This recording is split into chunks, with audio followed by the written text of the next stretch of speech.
lấy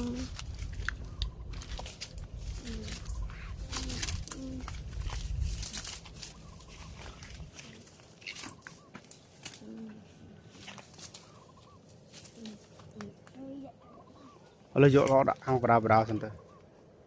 ăn cái đam bra bra xong tới ăn cái đam bra bra xong tới